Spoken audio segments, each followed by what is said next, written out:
card. Let's dive in to the Grade 3 Lexington Stakes, Mount of 16th. We got another Derby prep, Nick, although a lot of these, I would say these horses more maybe like a Preakness type prep here.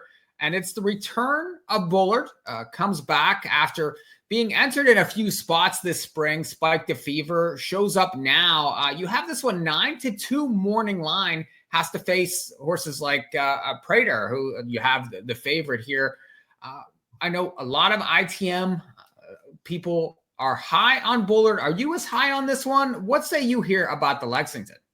I'm not, and I've already been told I made this horse too big a price, so maybe that ends up being the case. But he did run a fast race 2 back in the Bob Hope. I thought he was a little underwhelming in his next start in the San Vicente behind Barnes, and kind of looked like he took a bit of a step back.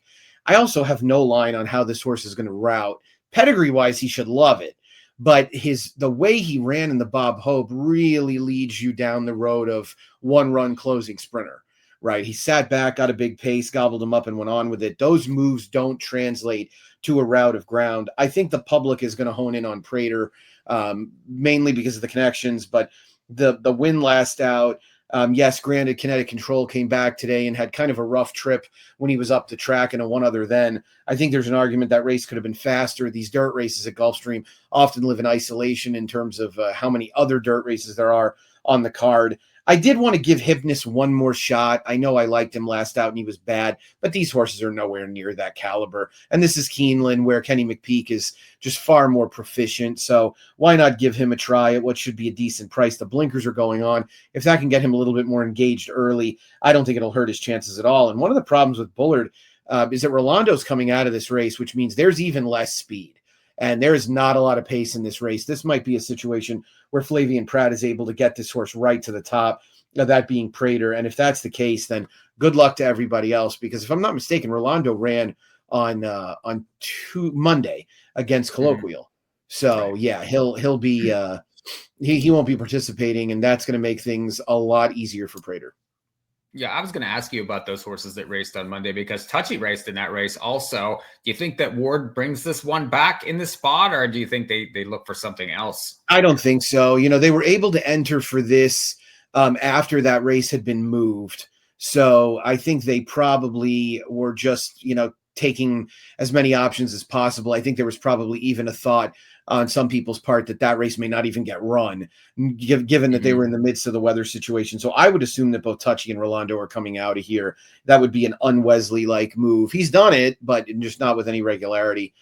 So again, that's another horse that would really help the cause of a horse like Prater. It probably helps Gosger as well, who was an impressive second out winner at Gulfstream and beat Pitkin, who came back and underperformed a little behind Shangri-La Road on Tuesday afternoon. But Gosger feels like a horse who's still got some upside as well. Now with Prater here, I know that whenever, he won that one other than, we had done a recap show and did mention this horse just with all the buzz that he got with the high figures at 2. Do you think Chad, he's known for bringing these, sort of strangers into the Preakness and upsetting the apple cart. So that looks like maybe the plan for this one. Yeah, I think that's 100% the plan. I think Chad's kind of looking for the backdoor route to the Preakness, and this feels like the right horse, as long as he'll go the distance. I think that's probably the only real worry. He's certainly bred for it. Being an Into Mischief out of a dam who was actually a very nice racehorse. She did the majority of her damage at 7/8. She was capable of going a mile, but she was really at her best at 7 furlongs. You're hoping that the Curlin part of it really brings out the best in her distance-wise, but that's what it'll boil down to, is how effectively this horse stretches out, because if he does, then yeah, I would assume with a good performance, you'll see him in the Preakness.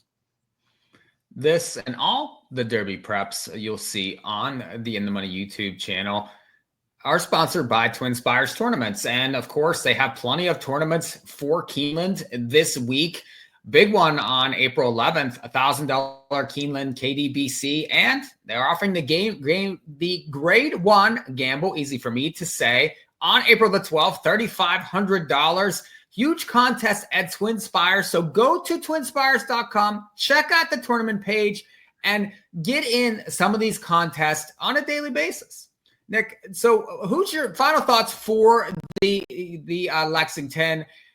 You going Prater here? I know you want to give Hypnus another chance. It seems like those two for you.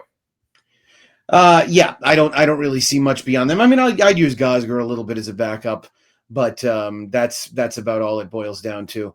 And I don't see really much beyond that. So I kind of want to squeeze Hypnus into the number as best I can. Win end, it might be a little much, but he's going to be a good enough price for me to try. Well, you hear that, ITM brethren. No Bullard for Nick Tammaro. No Bullard for Mikey P. I would probably look to Gosger and Prater. I think it's probably going to be one of those two. I'm no fan of Hypnus, and I'm just not going to jump on the train here. Gets the blinkers now, and maybe he shows up. Maybe some of that talent shines through. Maybe he's just been in too tough, but really not for me in the Lexington this weekend.